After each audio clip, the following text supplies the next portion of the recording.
Welcome, everyone. This is Planet Mitch from Planet5D.com. For those of you who don't know me, because I understand there are quite a few Final Cut Pro users who are here, and Philip's screen image just disappeared on me, which is why I panicked. Our website talks about HDLSR cameras, and those are cameras that also, DSLR cameras that also record video, like the Canon 5D Mark II and the Nikon D90s and a whole bunch of other cameras that go in that realm. We came today to, we sort of threw this together and talking to and watching, I'm bubbling, I'm sorry. Watching, it's been a long day, hasn't it? It has. In watching the Twitter stream today with all of the discussion about Final Cut Pro 10, which was announced this morning and released this morning, I saw Philip Hodgetts tweets about Final Cut 10. I can't talk. Final Cut Pro 10 FPCX. I can't do that right either. FCPX. Forget it. After a week, I can no longer type metadata or keyword without it screwing up. Anyway, so I've been watching what's going on today, and I thought what we ought to do is really just sit down and talk to somebody who's been using it. And Philip has had it courtesy of Apple for the last week and has been running through it. And so I invited Philip on the show, and here for finally, you guys get to finally meet him, is Philip Hodgetts.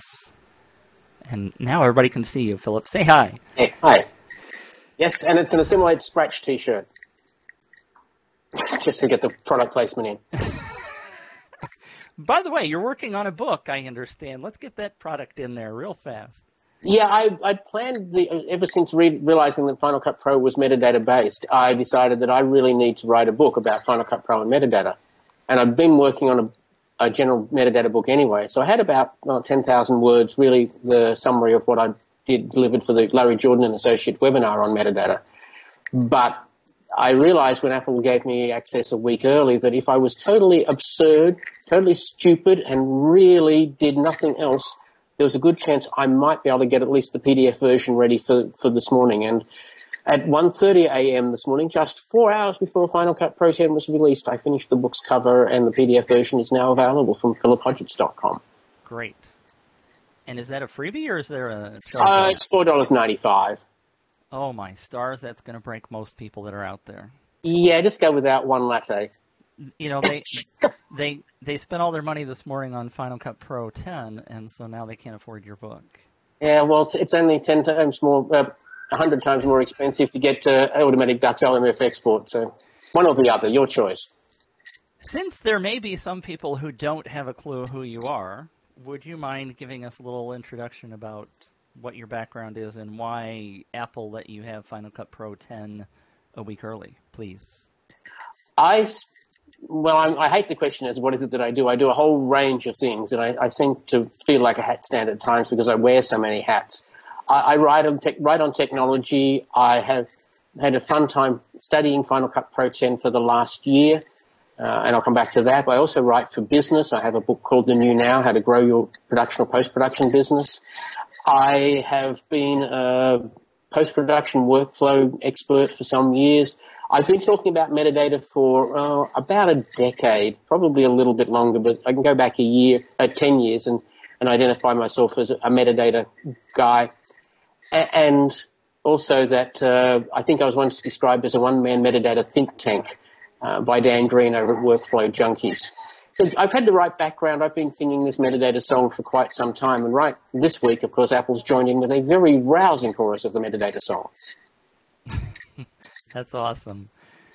All right, so you mentioned you've been studying Final Cut Pro 10 for a year?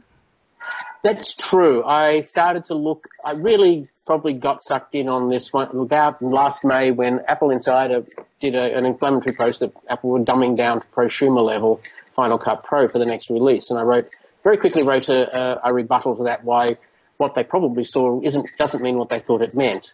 And then from there on, I started to look at what Apple's doing, trying to work out their timing from what they were doing with QT-Kit, the 64-bit version of QuickTime, looking at technologies, and then I got tipped off to a WWDC video from last year, and anyone who has that free developer access, go back and check video 405 from 2010's WWDC.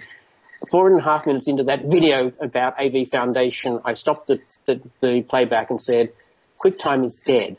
And indeed, QuickTime as a metadata, as a media framework at the system level is being deprecated, is going away. QuickTime MOV format is not. That's not going anywhere, and the new AV Foundation carries that well. I always have to get that in quickly before people freak about QuickTime going away. Your movies are fine. But fortunately, QuickTime is going away, and so I broke that in August that the AV Foundation would be the focus of the next or the fundamental foundation of the next Final Cut Pro. And then in October, I wrote a blog post what I thought Apple should do with Final Cut Pro, which was completely reconceive it as an Apple app, not as a Macromedia app. And it really seems that about 75% of what I suggested or predicted in that blog post is the way it is. In fact, Richard Townhill, the senior product manager who opened the Super Meet show, told me afterwards that he reads my blog and found it to be scary accurate. Well then, which I think was the nicest compliment I got at NAB. Yeah, it sounds like it. Yeah. All right, so let's dive right in there. So even though I've only seen face-to-face Final Cut Pro 10 for a week, I've actually, since the Super Meet, I've studied the video almost frame by frame. We transcribed it to make sure we didn't miss a word. So it's also, I've just spent an inordinate amount of time just playing a mystery detective because I don't get to do Columbo stuff in the real world. Columbo. Not many people will know that reference, you know. Gee, well, I'm seriously old. I mean, what about Psych then, or Monk? I'm not sure I want to have some of the other connotations of those series. Yeah. Columbo was a great show. I used to watch it all the time, so I'm as old as you. Yeah, and the fun thing is if you look at now and see how technology's changed, and nobody would get away with anything anymore, ever. That's right. All right, so, you know, the elephant in the room is that Final Cut Pro 10 is really just iMovie Pro, right? That's certainly the way a lot of people have characterized it, usually meaning that demeaningly. And strangely enough, I reacted quite badly when my friend Beth Corwin, said so at the Super Meet. And I realized that actually, no, she meant it the other way. She teaches iMovie to teachers and other people who are not using it just more than hobby, but not professionally. And she said, no, it's everything good about iMovie, but everything that's professional added onto it. So I'd say that, yes, it looks superficially like it, but have you seen the performance of iMovie? It's a dog. It's built on QuickTime. It only works with all iframe stuff. Any H.264 has to be transcoded. It doesn't play back it can't play full 1080i on my 18-month-old laptop. It suggests 960 by 540 would be the limit. It's a dog. Final Cut Pro 10 has so many professionally focused features that anybody who thinks it's not suitable for professional workflows is just insane. Please share whatever it is that you're smoking or drinking or whatever. However, before everyone jumps on me and says, but it hasn't got this and it hasn't got that, it hasn't got the other thing, it is version 1 software. I have been saying since the Super Meet, do not expect this to come out of the womb fully featured. It takes time to write software, and no matter how much money you've got, you cannot rush that process because it just takes longer. The more people you throw at it, the longer it ends up taking. So it's a great version 1, but not all workflows will be supported. I really don't like to use the word professional because there are so many different types of video professional these days. Right. You know, many people who work with DSLRs would not be considered by many others in the industry to be professional. I consider it the results that you turn out and the fact that you get paid for it. That's you're a professional.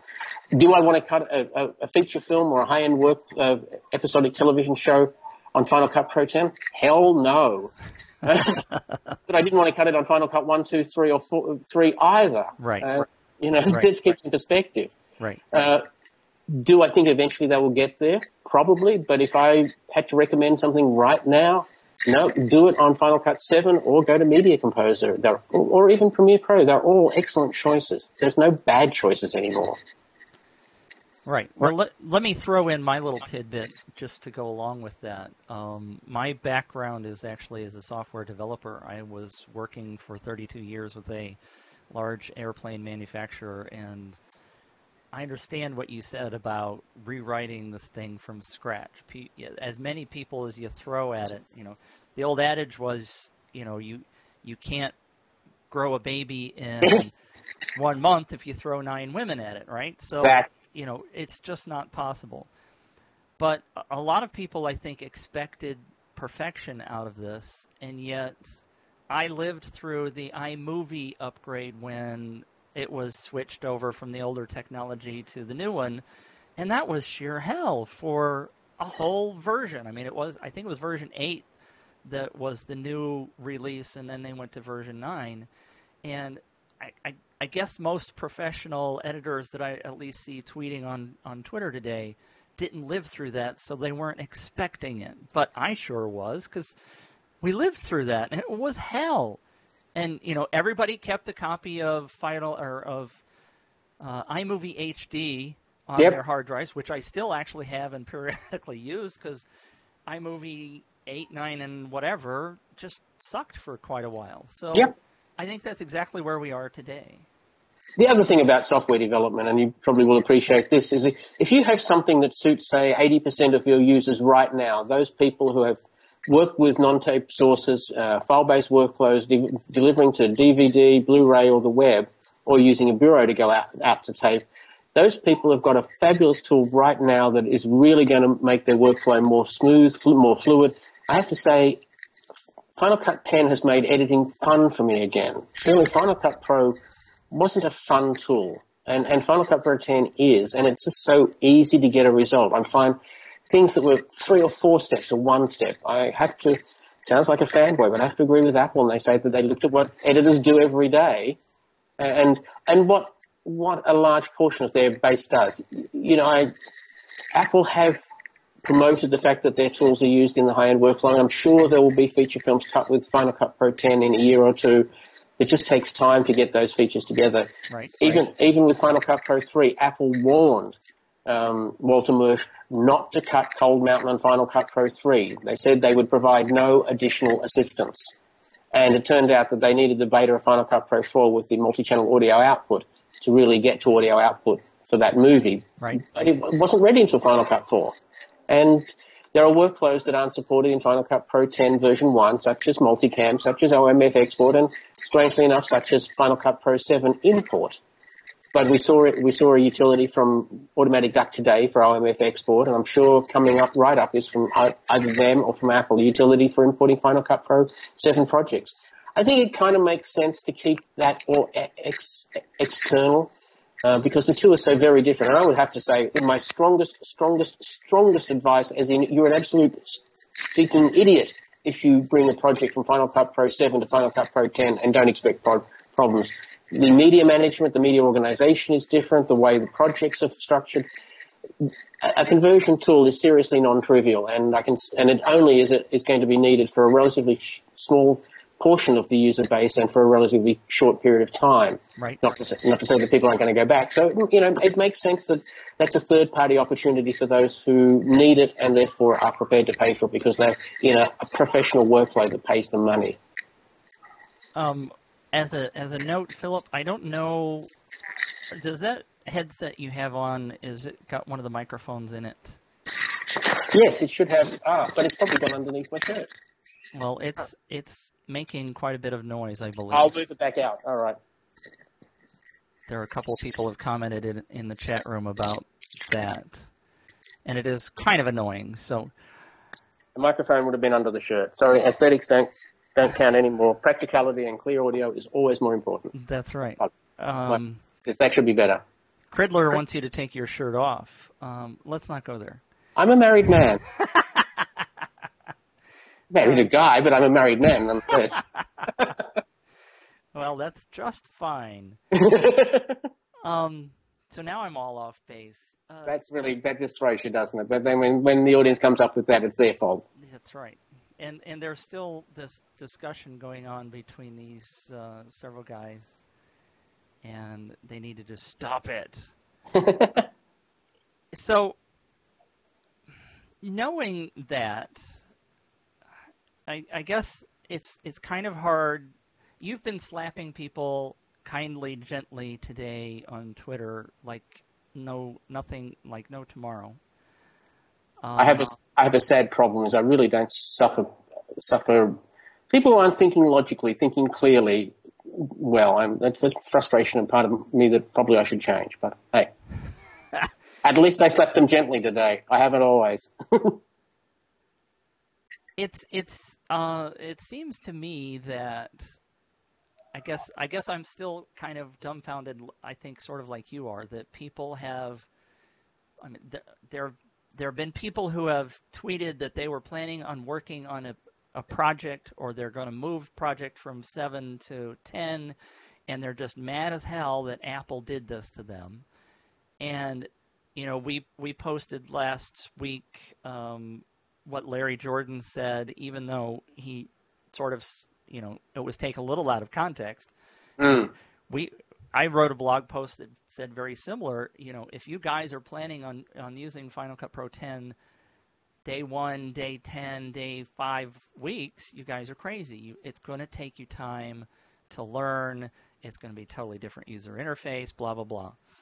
Now, the other thing that still slays me that I've seen so much today is people saying, well, this looks just like iMovie, and that's not what we were expecting. And I guess I want to shake them about the face and head and say, did you watch any of the presentation? Well, the answer to that is simply go and use iMovie, then go and use Final Cut Pro 10. I tried to use iMovie after the Supermid. I thought, that'll get me up to speed for Final Cut Pro, because it does look like it borrows some ideas. And it does. It borrows some good ideas. Right.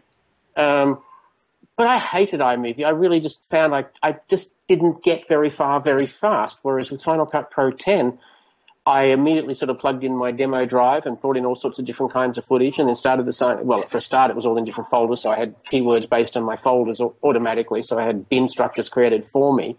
And then I started just throwing some keywords on things and previewing it. By way of comparison, Final Cut Pro version 1 did not support PAL out of the box. It was 1.21 or 1.25 before it supported PAL. Okay, I did have a commercial on air, edited in Final Cut Pro 1 the week it was released, not supporting PAL in a PAL country, but I hacked it. The thing that I did with Final Cut Pro 10 version 1 is I took a 1080-60 timeline, I took a PAL DV piece of footage, I scaled it up to fill the width, and it played back with beautiful motion. It's blocky as heck, but right. It played back real time in a 1080 I-60 timeline, and I didn't see any motion artifacting. I saw some picture artifacting, but nothing in the motion. Yeah. I guess a couple of people have asked this question in the chat room. Ustreamer9673, who didn't change his nickname, says, and I agree with this question, I think the bigger question for me is, if Apple considers Final Cut Pro 10 a prosumer application, and I consider myself to be a professional editor, should I switch back to Avid? And what do you say to those people? I mean, is Apple really considering this a prosumer app, or is it a pro app? It is a fully professional application. Every single person you'll speak to at Apple, from Phil Schiller down, will say that this is a professional application designed for the next generation of professional use. It's a foundation for the next 10 years, right. Not a foundation, not built on the foundation of the last 10 years. And in Final Cut Pro 1 through 7 was a tape-based application into which file-based media had been grafted. Final Cut Pro 10 is a metadata-based, file-based application into which a little tape support's been grafted. They're whole different approaches, and it's always painful in a transition. Surgery is painful, very damn painful if you go into hospital for surgery. You'll feel better later. Roadworks is incredibly interruptive. Traffic gets a lot worse when freeways are being built and when streets and intersections are being realigned. But after it's all done, you forget the pain and realize the gain. Right. Final Cut Pro 1 was never going to come out of the box fully featured. Maybe Apple should have made that more obvious in the preview, but they didn't. So we had to wait, and we will get the fully featured app and a lot more. It'll take a year, tops 2, to bring everything up, all the features that they're going to add will be there by then. And then we have 8-10 years of building on this wonderful foundation as we get more and more rich metadata from our cameras, and we can derive more with the technologies that we get. You know, proper facial recognition is a technology that's growing within Apple. We have basic facial detection at the moment, but they bought a company again last year just to improve it. So when it's right up to scratch, they can graft that into Final Cut Pro 10, boom, just like that, because it's a technology that belongs in the modern frameworks that they're built on. Great.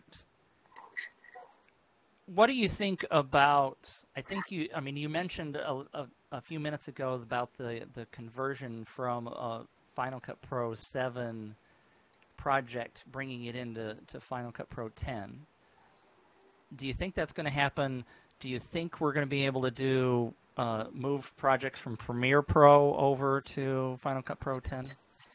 Oh, what a good question. If there is import of Final Cut Pro 7 XML, which is almost certainly the way it will go, there won't be import of the binary project file.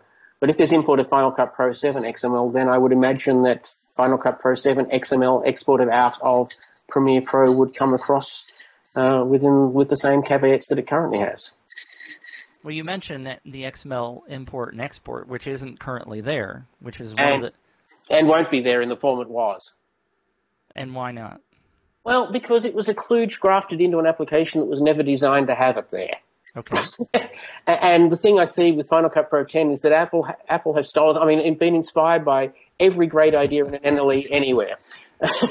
And so that what they're doing is building best-of-breed foundation. So they have reiterated that how important the ecosystem is. Clearly, what Automatic Duck is working with is just a private access to this new way of working. We don't yet know what it is. It's not yet ready to be shared beyond private access like it is at the moment. I think that if they give us that, then you can pretty much import anything. And I've lost the track of the question, so I'm going. How about that? Well, I'll stop now. That was one of the biggest dings I think I saw today, was that people couldn't believe that there was no XML import and export.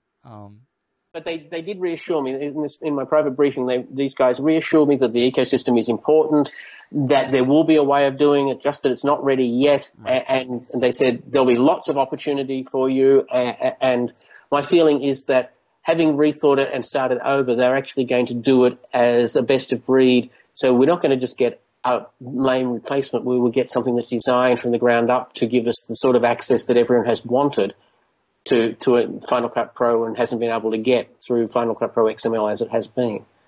So I'm very positive, and I think there's a great future for it, and I know that Apple know that the ecosystem is important. I'm scrolling through the wrong things now. Yeah. The other huge one that I've seen a bunch of times today is this is no good because it doesn't have multi-camera support.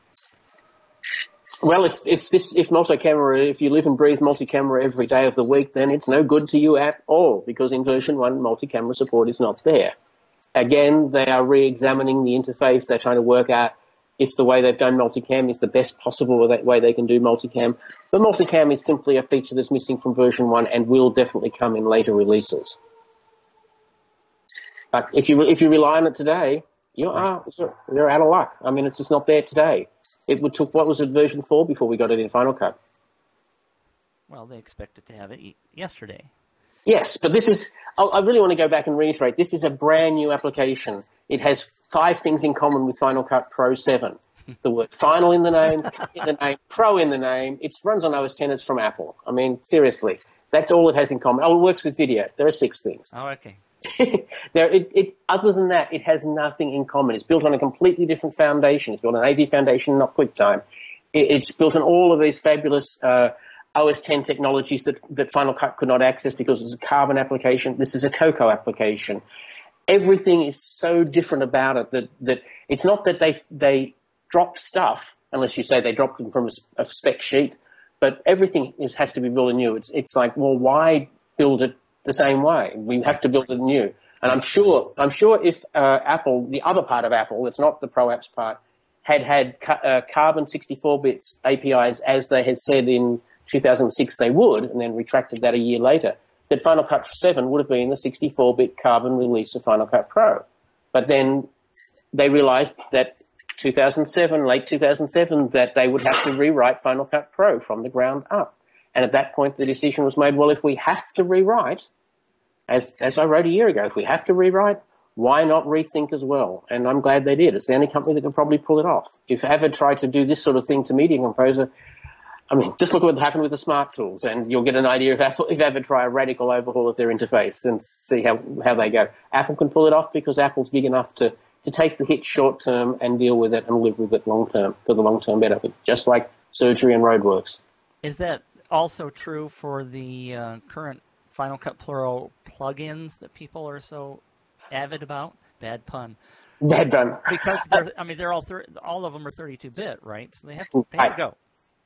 Well, they have to be as a minimum, as we saw with Premiere Pro's rebuilt to 64-bit and After Effects going 64-bit. Your plugins have to be in the same bitness largely as the parent application. There are some ways around it, and Logic runs 32-bit plugins through a thread, but video data just wouldn't go through that sort of pipeline smoothly. So largely you do have to have it in the same bit depths, and so they would absolutely have to be upgraded. There are two things, and today we did late in the day see the release of the FX Plug 2 spec, but as I conjectured weeks back that in fact FX Plug did continue to exist. There was changes needed, and the changes would be you need to rewrite it to support the live preview, because in Final Cut Pro 10, if you have a clip selected and you're skimming an effect, you see that effect applied to your clip, not having to apply it, preview it, open up the filters tab, delete it, try another filter, and so on, as you used to have to do. It's an instant live preview. So you have to support that, and you have to support presets. Not every plugin supports presets. Given those two things, it's a relatively straightforward recompile. Noise Industries have already announced their support, and I'm pretty sure at the London Super Meet on Wednesday of this week, the 23rd, there'll be more plugin support for Final Cut Pro 10. So why didn't Apple do it sort of the way they do, like the iOS 5 stuff that they've just announced, and hand the developers a pre-release 2 or 3 months ago so they could work on all that stuff and have it ready on Drop Dead Day today? In an ideal world, that's exactly what they would have done, but an ideal world would have had that stuff ready 3 or 4 months ago, and it's not. Right. It takes time to write software. It takes time to do this stuff. And Final Cut Pro has been written largely AV Foundation. The stuff that Final Cut needed, Final Cut Pro 10 needed, was only finished last August. And so they have an app built on that framework. So they were building an app on beta frameworks and in development frameworks that had to be ported from iOS. That's just amazing. And the interdepartment communication that's happening at Apple now compared with years ago is just so different. It used to be that the Pro Apps team couldn't really get any traction with the QuickTime team. Now I think it's Randy Ubilis' role as Chief Video Engineer Architect to make sure good technologies move very quickly in the company, and that Final Cut Pro 10 be built on AV Foundation even while it's being developed in parallel. Just, film editor, I'm getting really tired of you. Your comments in the chat room, okay, we get it, you're mad, but you're not adding anything to the conversation. You're just bashing, and I'm getting tired of it. So additional questions that people always want to know, what about color? Is that going to remain a separate app? Is it dead? Where do you think that's going? The color app is dead. As I tweeted somebody today when they asked about it, and I said, well, let me see. I've got full primary correction and preset looks inside Final Cut Pro 10.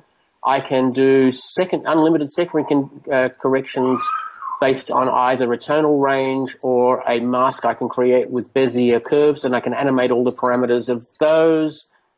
What am I missing? I'm missing a dedicated interface, but the thing is, Apple makes product for the majority. I call them the Pareto company. Now, Motion is not an After Effects competitor, but it's a great tool for most editors. And Final Cut Pro 10 is a tool for the vast majority of editors. It's not... and I've forgotten the question again, Mitch, sorry. Well, we were talking about the external application currently called Color. Oh, yeah, Color. And all of the stuff that an editor wanted to use from Color is now in Final Cut Pro 10. And so to have round-tripping export back in for the tiny extra amount, when you have Filmlight coming to Final Cut Pro 10 as a plugin, announced it at NAB, and, whatever workflow we get for workflow in and out, an XML replacement, which will probably be some way XML-based, will take us to Resolve by EDL conversion or something. And once we have access to that kit, EDL export and extraction is probably fairly easy to create. So it's really, they put everything into the app that they need, so there's no need for the external app. And if you do need that absolute specialist high-end correction, there are plugins and other tools that are reasonably priced that you can use. And the same question goes with DVD Studio Pro, which has been mentioned several times in the chat room. I think that's right. I don't think a sane person in the world expected a new version of DVD Studio Pro. Is that me slapping people again? But no, and there's no sort of Blu-ray Pro. There never will be Blu-ray authoring support beyond what we've got in the share menu on OS 10. It's just not in the DNA of the company. Add Soundtrack Pro while we're going with that. Let's say Soundtrack Pro has also disappeared. Turns out Apple did some research and nobody used the looping functions, just the mixing functions, and most people just used it for noise reduction. And now they do that and analyze for that automatically on ingest in Final Cut Pro 10, and the display and the timeline can be set up to look very much like the Soundtrack Pro audio editing interface. So again, the benefits of round tripping aren't there. Oh, and you can 5.1 output right in Final Cut Pro 10. Right. And that's pretty much true for the way I do Aperture at this point. I mean, I don't round trip out photos to Photoshop anymore or another editor.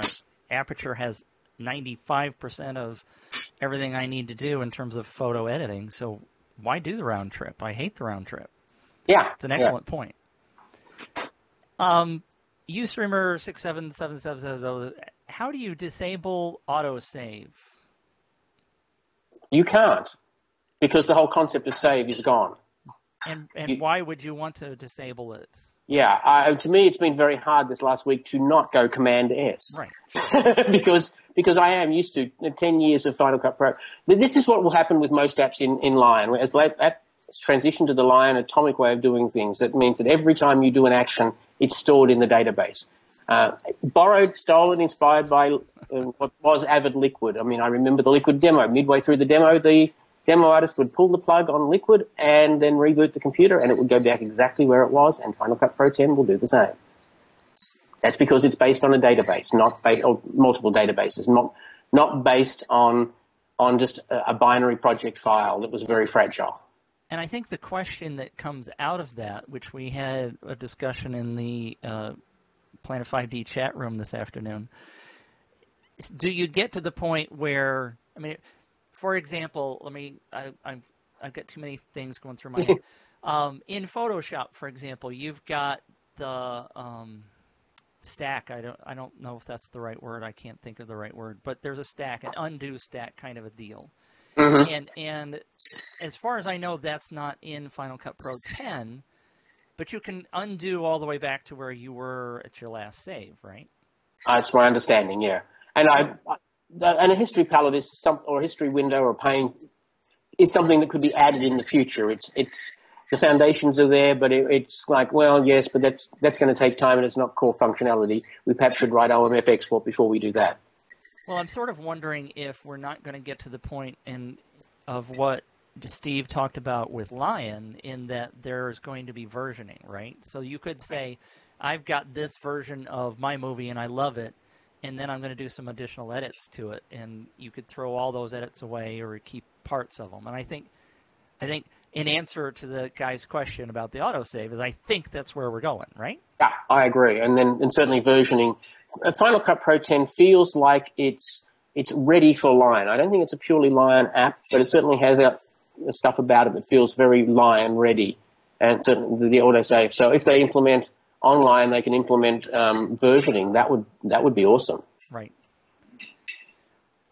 There's a couple. I know. That's just fun thing on that though is that in the share menu, you've got actually now for every project, which is a sequence, you now have a share tracker, for want of a better term. It tracks where you have shared this project to, be it to Facebook or to your producer or something. but it also then will alert you if the version that they have is not the version that foreign project is currently set for. You know, I saw that, but I didn't get to play with it much yet today. And I haven't shared it with the producer at all. That would break my NDA. So that's an interesting point. I hadn't really tried to figure out what that was. So file organization is sort of a different animal with this that people aren't used to, with the fact that you've got events and projects. Yes, and I will give a plug for that PDF, that $4.95 book on the Conquering the Metadata Foundations of Final Cut Pro 10, simply because I do go in and try and help make the concepts understandable there, probably more so than I can in the relatively short time we have to talk through it. But yeah, they're very different, and I did ask Richard Townhill on Friday, why did they call it events? Why not something else? And I did comment before he answered that originally I had really complained mentally and to myself about it. But then I started to think, well, what am I importing? Well, I'm importing dailies, or I'm importing a shoot somewhere, or I'm importing a real-time event. They're all events. Right. Although, but if the word annoys you, and the reason it annoys people is because it's the same word that's used in iMovie. That's the reason it annoys them. Not because it's good, bad, or otherwise. It's because it's the same word in iMovie. And Richard said, we thought about it, we tossed around different names, and it turned out ultimately we were changing the name simply to change the name, and that didn't seem to have much point to it. And I agree with that. Yeah. As painful as it is, once you learn what an event really sort of logically is, it makes a lot of sense. It does, and they certainly, events in iMovie are kind of lame because they aren't within your control, whereas in Final Cut Pro 10, events are really totally in your control. You assign them at the hard drive level. If you do assign them to your boot drive, then they go in your movies folder. But otherwise, there's a folder at the root level of the drive for Final Cut projects and Final Cut events. And then inside each of those, the media for each project and each event, or the files, are all organized. But that doesn't mean you have to move stuff into an event. If you've already got things on a drive, you can say, add it to the event without moving the files, and it will put aliases in the event folder so that it still keeps everything organized. But in Final Cut Pro 10's interface, you can split events, you can merge events, you can consolidate events in case there's duplicate media, you can move events to a different drive, you can duplicate them there, you can generate your proxy media, you can generate optimized media. It's very powerful and very flexible, and I really like it. I can't see how I could improve that. And yes, organizationally, it's entirely metadata based, but you don't have to do very much. And there are ways of working where you can create a new keyword, just like you can create a new bin in Final Cut 7, assign a name to it, and then drag clips to that bin, and Final Cut 10 will organize them by applying the keyword from the keyword collection to the actual clip or range that you drag to it, and therefore go into the bin, just as if you were doing Final Cut Pro 7 workflows. But if you get and you understand the way it works, the metadata-based organization is just so amazingly flexible, amazingly powerful, and frankly, amazingly fast. You can move 8 or 9 clips into a bin together, so simply by applying the same keyword to them all at the same time, or to ranges, or pretty much anything you want to do. I can't get over how flexible it is. I mean, I'm in metadata heaven. What can I say?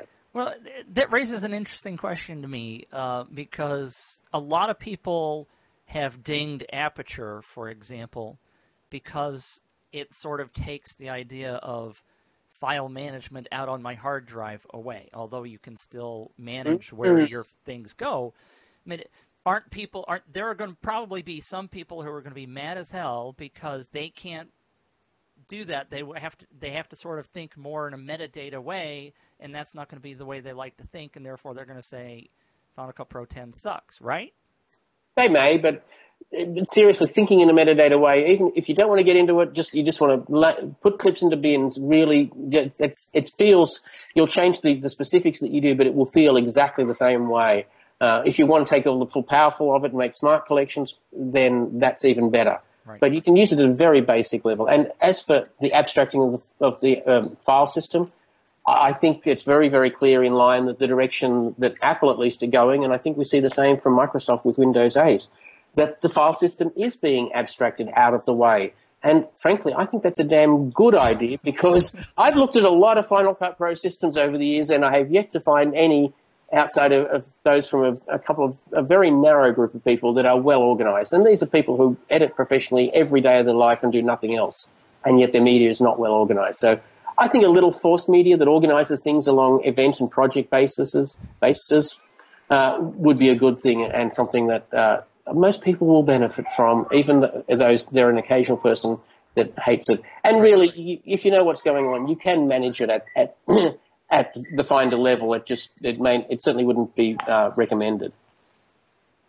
I'm going to dive into a detailed question only because I saw it several times today, and we're in that same subject. Can you have more than one events folder per drive? Lewis Films asks. Absolutely, yes. Okay. You have one Final Cut Pro events folder, but within that you will have a folder for each event that you want to create. And then when you ingest new media, you can send it to an existing event or create a new event on the same drive or on a different drive. Okay, but there's really only one Final Cut Pro folder, and everything goes below that in separate events. There's one Final Cut events folder, one Final Cut projects folder, and events go below that. And yes, I think the majority of users will benefit from this, because I don't think media organization in Final Cut Pro 7 was particularly good.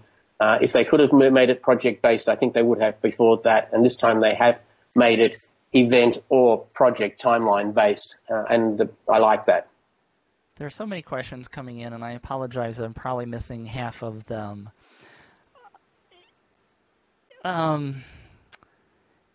What about Final Cut Pro Server? That was sad. That was a shock. Final Cut Pro Server was end of life today. That's a real shock, because I heard that there was a new version coming, but apparently no. So what are people going to do about that who are relying on that functionality? Well, nothing stops working. I mean, everything that you have working, everything that you have, that you built, the workflows that are working now are not going to stop working. I mean, they will continue to work 3, 4, 5 years into the future, which is probably as long as you were looking at Final Cut Server for. I do suspect, although I don't have any strong data points, that there's something coming from Apple, a throwaway line about how they saw Final Cut Server as being more for their high-end customer, suggested that maybe they have something in mind that's more, maybe more Cat TV-like. Certainly makes me look prescient. We had to advise a company on the most suitable asset management tool last December, and I recommended Cat TV Server over Final Cut Pro for their particular needs, and that's certainly working. That was a good call. Thank you. But its demise was a shock, as in fact was the fact that they're no longer selling Final Cut Studio 3. I did expect they'd keep that on the market for a while, but to pull it immediately is really the Apple way, and I guess Apple are always going to be Apple. In that Pitutums, I'm sorry I can't read that very well, question, why is it ill-advisable to install Final Cut Pro 10 on a machine that has FCS3 on it? It's probably prudent to do them on different petitions. I'm not sure why, because they really do depend on different foundations. I think it's because the new app is still called Final Cut Pro. It's not actually, if you look at the identification in the menu bar when it's running, it's not Final Cut Pro X, although that's what it said, 10. That's what it says on the splash screen. So it is ill-advised to have two apps with the same name running on the same system, and I would think that's probably why. To avoid confusion, because if you say run Final Cut Pro, it'll run the most recent version, even if you wanted Final Cut 7 to open. I wish I was keeping a log of this chat room, because it's fascinating what's going on, and I can't keep the whole thing. There's some real nasty things going on out there. There's a lot of people who are very disappointed, hurt, and angered. I think unreasonably, because they weren't promised a rose garden. They weren't promised that this would suddenly cut their story for them and make their coffee and do a frappuccino all at once while making sweet love to their partner. I don't know what they expected. I think they expected that it would arrive fully featured Just like iOS arrived fully featured. Oh, no, wait, we have to get to 4.2. Like OS 10 arrived fully. No, that's right, OS 2.0 really sucked. That's right. That's right. All the missing features that they deliberately dropped. I remember this discussion. It's been so many times before. It's like, people, you were just old. No, it's new. It doesn't suit everyone. It will suit a lot of people. It will suit more people over time. Right. It's the foundation for the future. Get over it. There are lots of other good alternatives. Please don't slam the door on the way out. We're busy editing. A way earlier question was, some codecs like the new Canon XF100 and 300 are missing. Will those be added in the future? I would expect they'll be added in the future. I think Apple are very aware how important the DSLR market is for them. And I'm not just saying that because you're Planet 5D. I am Planet 5D. I think their focus is quite logically stronger on DSLR support than it is on RED support, which I also think is becoming. But if you look at the relative numbers of people who are using DSLRs and want to edit, and the people who are using REDs and want to edit, and don't have a solution in Apple's world right now, then I'd be focusing on the DSLR focus well. Right. As much as many, like you said, it's an 80-20 rule, and Apple's focusing on the 80%, and the people that are in the 20% may be vocal and pissed, but... And have a lot of time when they're not working, apparently. Seems to me professional editors don't actually work during the day. They tweet and bitch and moan and complain. But that's just my subjective opinion. Today. Anyway. Cridler would like to know, does round-tripping between Final Cut Pro and Motion work? I can't seem to find a command. I didn't try and do it because I didn't have Motion on my preview. Okay. You know what? I don't know. I would expect it's there somehow, but I didn't look for it and I didn't see it. Certainly all of the effects, round trip and Motion, the integration has had a really huge step up. I don't know if that's been obvious to people, but all transitions are now Motion templates. All generators are now Motion templates. So you can create your own generator, something we never could do before unless you wanted to write FX script. Transitions can be keyframed. Transitions can have interstitial elements. But more to the point is that these new Motion templates can have a thing called a rig, which means that you can have multiple parameters that the editor can select, but only from that which the motion graphic designer has given. So, for example, in the project that Apple provided, the one that they showed at the Super Meet, there is a lower third template, but that lower third template has stylized double arrows and a red color scheme. Well, in the rig for that, inside that Motion template, I could apply that with blue color scheme or gray color scheme. I could change the double arrows out to single arrows or to stylized arrows. So I've got 3 arrow choices, 3 color choices. More importantly, a motion graphic designer can build transitions and titles that go into together that work for a project and are themes. And so you can store a theme in the themes area of the effects palette. It was one of the things I got wrong in my pre-guessing, is that a combination of transitions and titles I thought might be animated titles, but it turns out it's a combination of transitions and titles in themes. So I should have gone more literal. But that's had a super update, and you've got to check out the placeholder graphic. I mean, it's not going to give the Martini Quickshot guys any heartburn, but a very, very simple sort of storyboardy placeholder tool that you can customize for 1, 2, 3, 4, 5, 6 people in half a dozen locations as about 5 different shots. And it's all a Motion template. You can go in and modify and create your own. You could swap it out for color graphics if that was your thing. There's a lot of stuff like that that's obviously, professional workflows. Did your mum or dad storyboard the kids? I know there are people who are anal enough to storyboard their kids' party, but most people don't. and what you can do with this whole themes, it obviously made for professional workflows where you want a really slick, high quality result without each individual editor having to spend too much time, energy, and effort at it. And of course, if you are a Motion expert, then you can swap over to Motion and do it all yourself. But round tripping to Motion is a good question that I don't have an answer for. Sorry.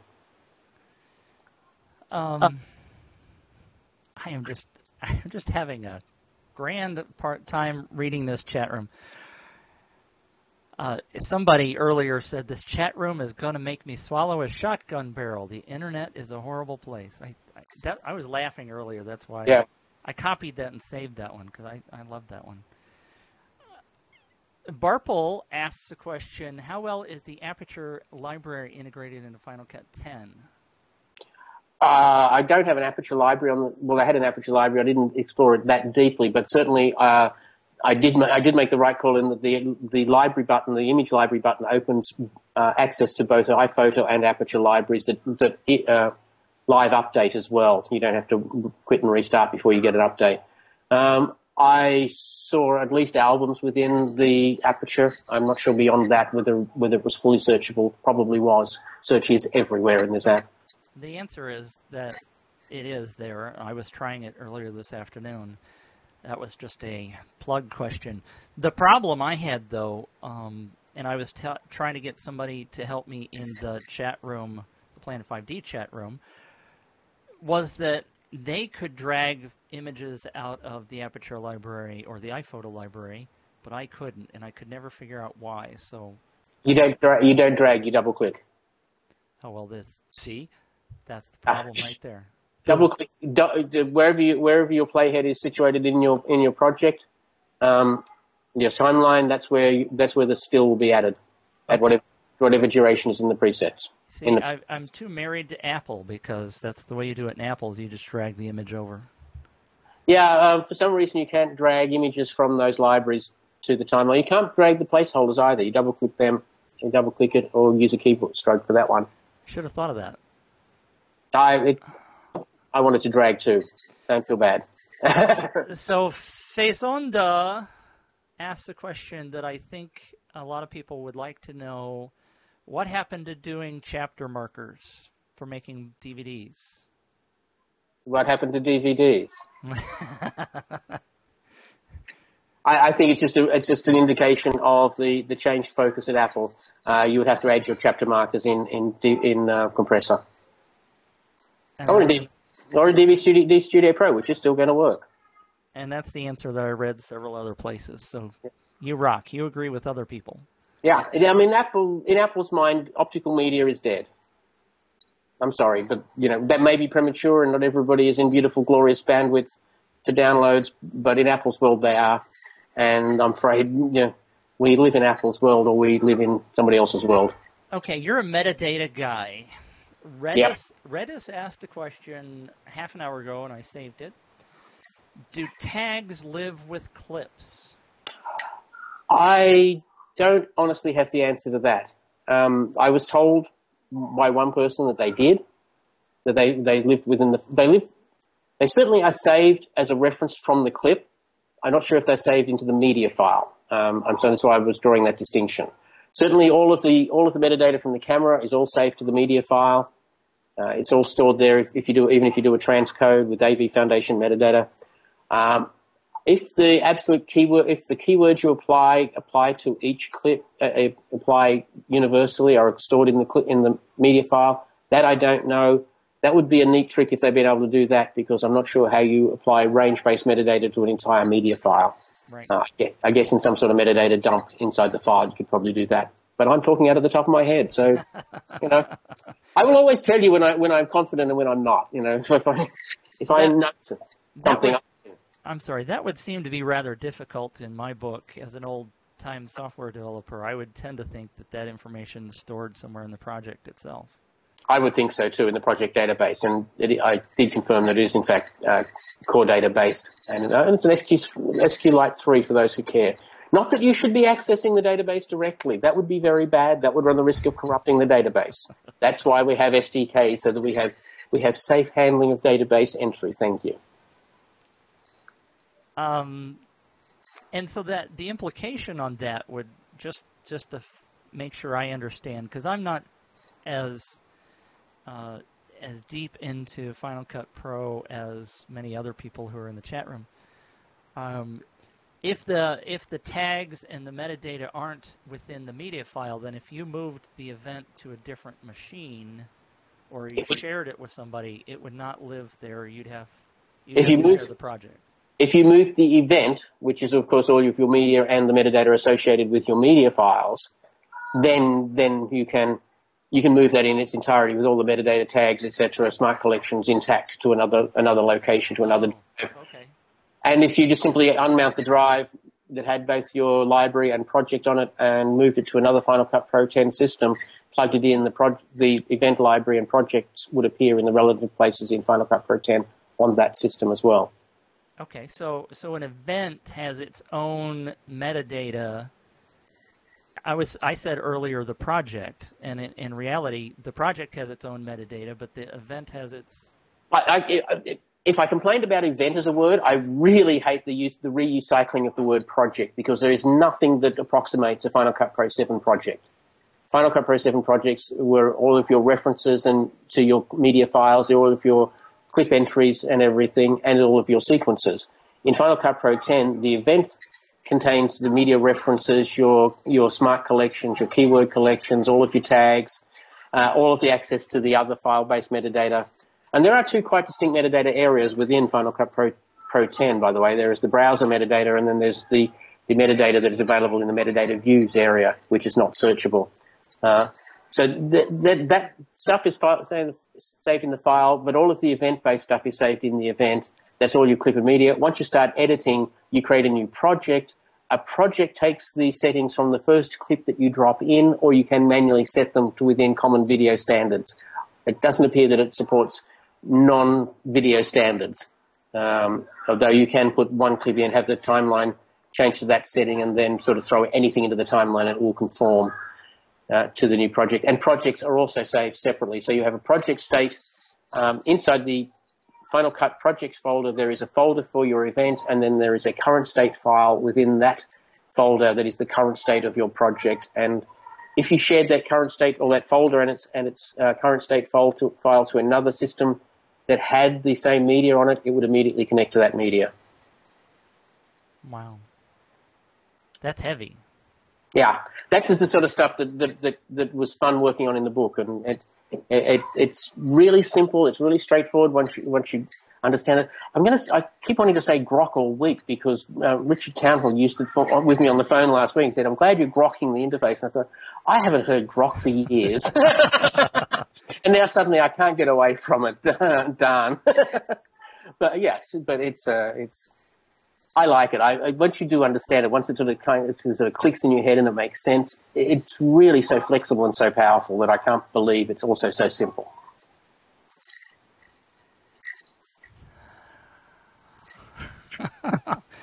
Ustreamer 67494. We've already asked that question. Quit repeating it, please. Just because you don't like the answer? Apparently not. I don't know.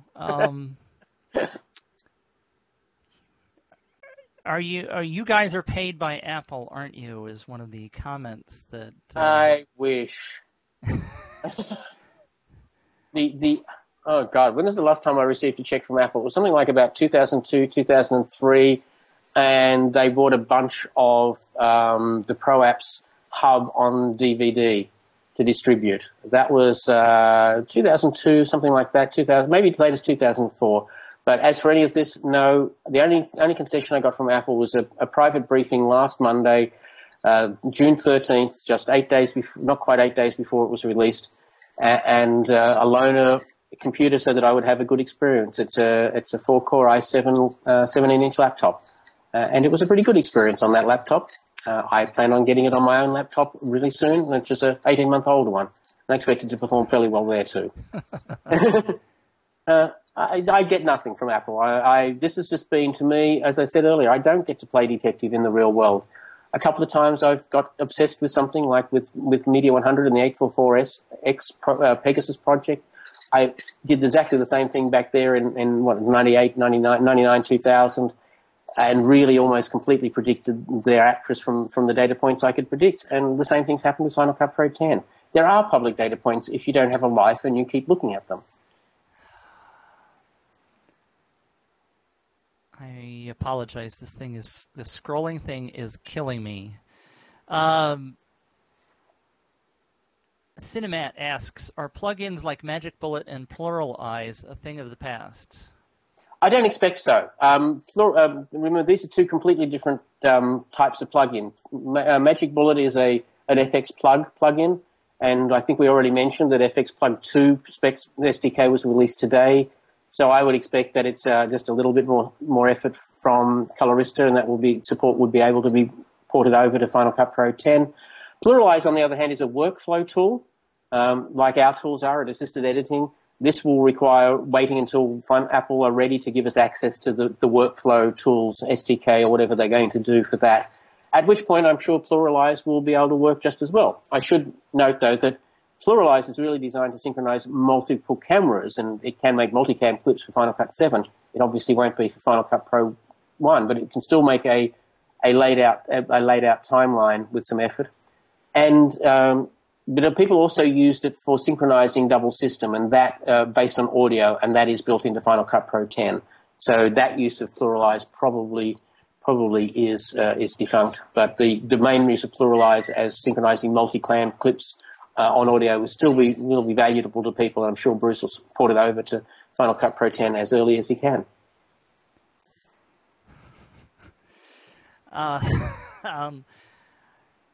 I'm not quite sure how UStreamer 992480 once asked this question. It was, how does Final Cut Pro 10 exist in the network environment?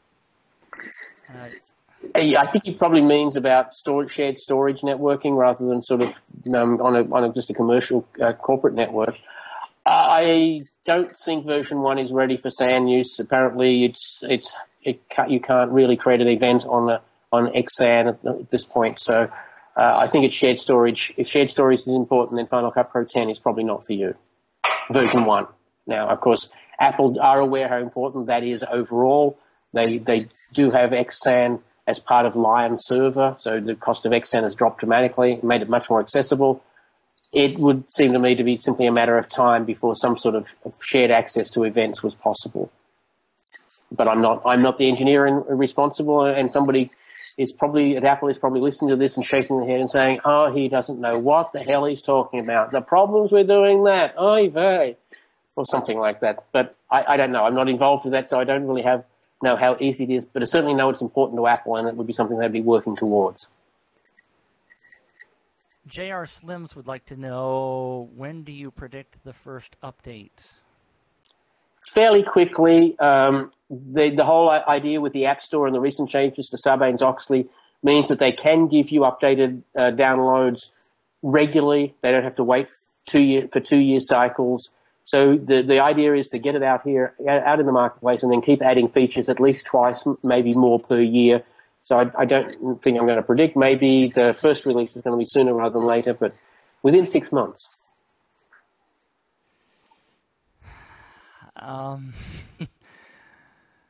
All right, I'll ask the loaded question, seeing as how you people keep posting it again. How are post houses expected to continue to invest in a company that continues to ignore its user base and discontinue applications? I refuse to answer that question because it comes from a nonsensical position. Okay. I mean, it can't be answered sensibly, and it can't be answered to the satisfaction of people who ask it that way. Because Apple have not ignored the user base. They have gone after the user base, their real user base. The 800 or 950,000 people, 1.9 million people that are not working in film or broadcast television, but are making their living professionally as professional video editors. I'm not sure if I'm allowed to tell the story, so I won't attribute it to which Apple person told me.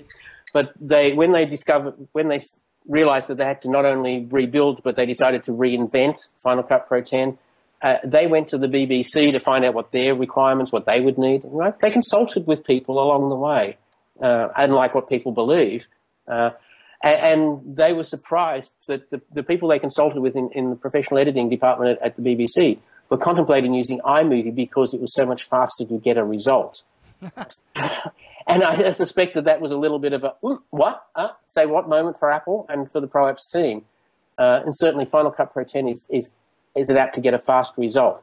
So should post houses and continue to reinvent when people are ignored? Well, they're not ignored. They're just not the number one focus.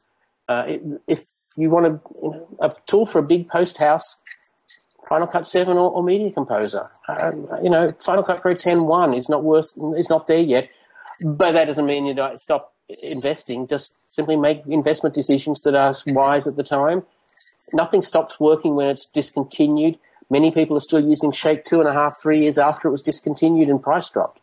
No Xserve ever stopped working the day Apple discontinued it, and Final Cut 7 did not stop working today. It was not raptured off your hard drive. It's still there. It still works. And so, investment decision, make a decision on the best advice you have. Don't make it on such emotionally charged, irrational arguments. And I'm sorry if that's slapping you down and being arrogant. I'm sorry for that. I apologize.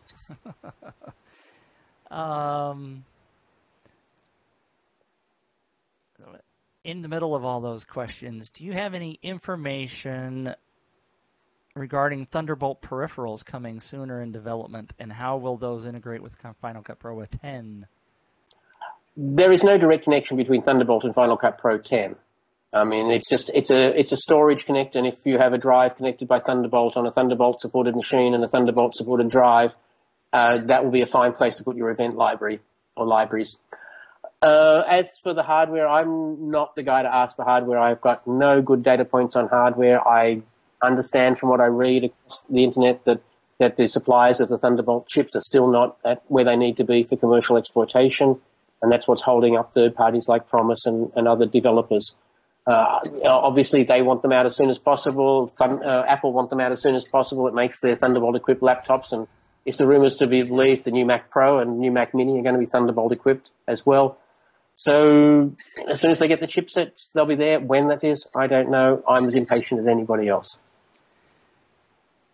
In many projects, I email the project file to a client or another editor, and they can just open my edit on their machine as long as they have the media. Is this sort of workflow still possible?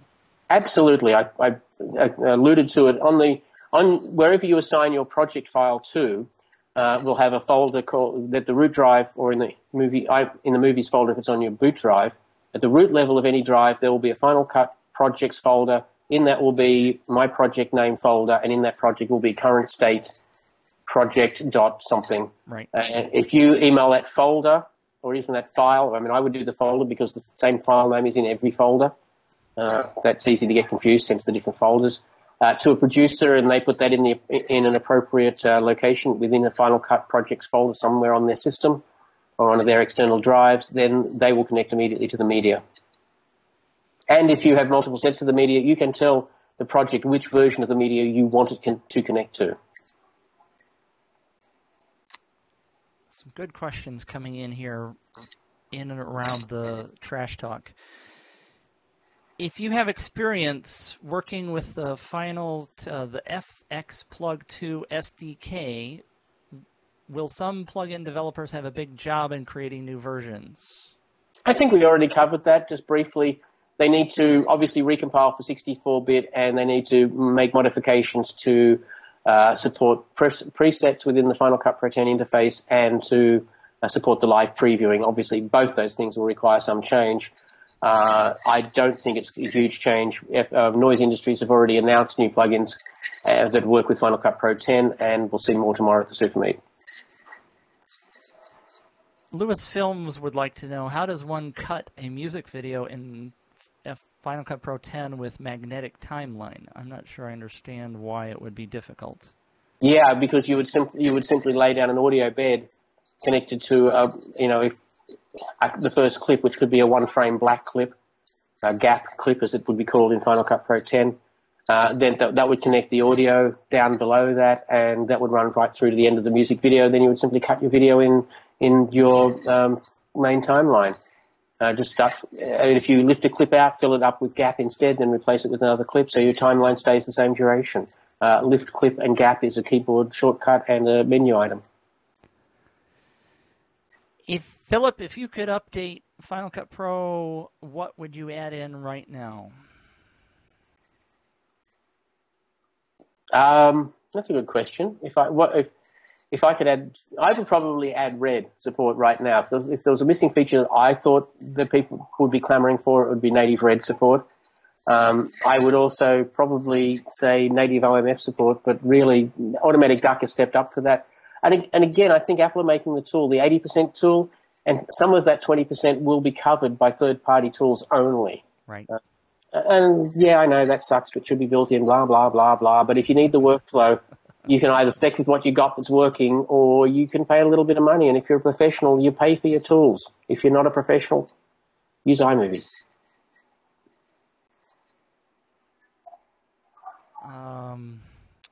Quickly trying to run through this, and I really, really wish I didn't have this scrolling problem, because it's really obnoxious.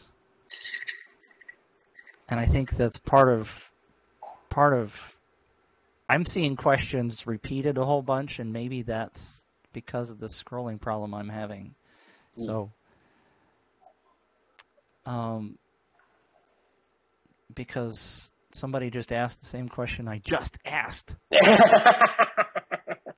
Or maybe they're asking it before we answer. Somebody says there's already a Hitler video. I'm not surprised. Can't people come up with something new? Real question, how do you delete render files? Use the delete render files command. Is that a menu item? Yeah. Either menu or right click, I forget exactly, but it's there. Carl Olson would like to know if you tried green screen. I did. How well did it work? Pretty damn good. Even on some blue screen DV material. It was very quick. The most complex piece of keying I've ever tried to do, I threw back in. It was something for a musical journey with Richard Sherman for the Mary Poppins 40th anniversary DVD. Threw that back in. Yeah, it would need edge. That particular was totally problematic. We had pianos reflecting the green screen, and I could get a much better block key, but I would need some edge thinning that doesn't appear in my cursory glance to be in the tool in Final Cut Pro 10. But other stuff and I have to admit that had problematic edges originally anyway, so that it wasn't a surprise. The material that was much less problematic in the first place, that just needed work to do a good key, came out pretty damn good with just applying the filter, and it automatically determined whether I had a blue or green area to key. It just keys out the dominant color.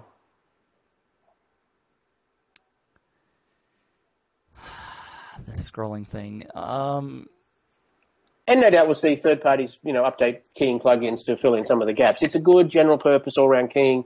It's not the keying tool I'd want to do that Mary Poppins thing again, because it doesn't have the control I needed yet. Okay, we're going to take just a couple more questions and then round it out. We're almost at an hour and a half. Yeah. How's syncing audio? I heard it's a nightmare with the magnetic timeline. Syncing audio as in what? I don't know. Is it like manually dragging clips to sync them? You don't do it that way anymore. You would do that in the event browser. You would simply select the two clips, and if you have timecode, they'll merge on the timecode. If you have audio, they'll merge on the audio. If you have neither of those, you can trim the clips and they'll merge on in points, or you can put a marker. Not sure if you can do it with a marker, but you've got all of those options to synchronize without the manualness that Final Cut Pro 7 and earlier required. I don't know if that answers the question or not, because I'm not sure what the question was. But. Right. And it appears there is no batch syncing as that, so it is possible that our Sync and Link product may still have a future once we make it work with Final Cut Pro 10. And I thought they had killed that one for sure, so small mercies. Sorry if you touched on this already, but how could I go about having numerous versions of a project? Duplicate project, continue working. Duplicate project, continue working. How would you have done it in Final Cut Pro 7? It's the same. You can organize projects by folder inside Final Cut Pro 10. You can move a project from drive to drive, with or without its media. So you've got a lot of choices. If you want to back up, archive just the project and its media, you can do that too. What Apple don't offer you is trimmed media. I think there is an assumption in Final Cut Pro 10 that drive space is cheap and abundant, and in fact, I think that's an accurate assumption. Compared with a decade ago when laptops had 2 gig drives, that's the world of Final Cut Pro 1. Right. Some of these could answer myself. Cridler asks, when syncing audio, can you tell Final Cut Pro 10 to replace the on-camera audio with the audio you are syncing with the clip? I'm not specifically sure about that, but I think you can disable the camera audio after the fact. But I'm not totally sure on that one. I don't have it running beside me today. Well, you can in iMovie, so if iMovie can do it, I'm sure. There's a good chance. There's a good chance. They have kept the best ideas from Final Cut. Sorry for iMovie. Is there a customizable user interface? Can you set up separate windows? No, there are no windows. I mean, there are windows that open over the application, such as the filter window. There is the views edit, the metadata views editor, and the renaming editor. Metadata renaming. Oh my goodness! Let's not forget to talk about that. But okay. But there are. It's heading towards a Lion single window app and layout. Save layouts. I miss them. I will miss them. Are not there. Well, I did discover today that you can tell Final Cut Pro to send the events window over to your second monitor. So or your viewer window. You have that choice. Yeah. But that's about all I saw. Yeah, that's customization on the monitor, on a monitor by monitor basis. And really, if you go into people's suites, they either had the canvas on a separate monitor, or they had the bins on a separate monitor, the browser, the event library on a separate monitor. And I think they allowed for that. And that's single window apps in Lion don't support multiple monitors, and that's a way of getting the best out of that by working around it. Can you still match frame? You can match back to a clip in the Finder, but it doesn't match the frame. You can make a still in the timeline, but I don't think you can match back to a clip at the frame that it was set at. But I'm not 100% positive on that. I didn't cut narrative stuff, so any sort of narrative editing related questions, I don't have strong opinions. Okay. Are they working on an interface for the iPad? I have no idea. Okay. But there are new gestures on there. There are extra timeline gestures than were in Final Cut Pro 7. Some quite specific to Final Cut Pro 10, and a trackpad or a Magic trackpad would definitely be an advantage. Can you make manual folders or bins? I'm not sure I understand that one. Yes, you can build new. It's like you can, but not, you can't do it the way you were asking the question. You can do something that feels and looks the same way by creating a new keyword collection, naming that keyword collection as you would name a bin, and then every time you drag clips or ranges of clips to that bin, they will have the keyword applied, and therefore they will appear in that bin.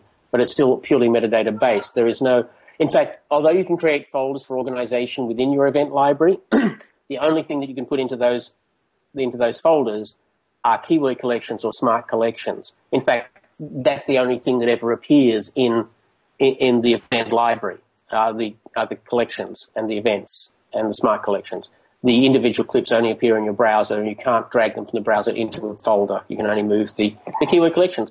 And for $4.95, buy my book because it explains why this is such a good thing. I'm not going to get rich off a $4.95 book. I'm just going to only emphasize the price because it's like, this is going to save you, in the time that we've spent answering the questions, for $4.95, and your hourly rate's got to be worth $30 or $40 an hour, we could have saved you 3/4 of the time, and you could have got a better, more in-depth view. So I'm not going to get rich off this book. It's a resource, and I put effort into it, so I'm charging for it. But beyond that, it's not going to make me rich. And I just think it's a great resource. And I'm a little chuffed with myself for finishing a book in a week. That's a personal best.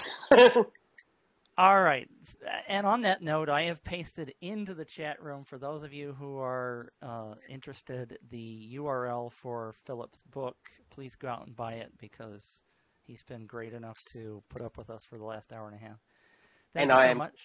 I'm getting the wrap-up signal, so I think the timing's perfect.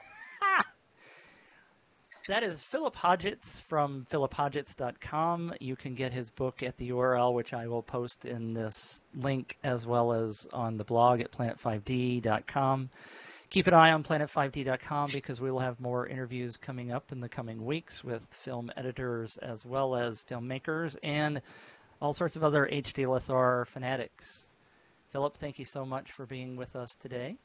That was my pleasure. Thank you for having me. Thank your partner for letting us borrow you for a while. And I thank everybody in the chat room, regardless of how good or bad you are, for being here. We certainly appreciate your good questions, and I let one or two of the bad ones slip in. But thank you so much, Philip, and have a great evening. All right, then. Good night. Good night.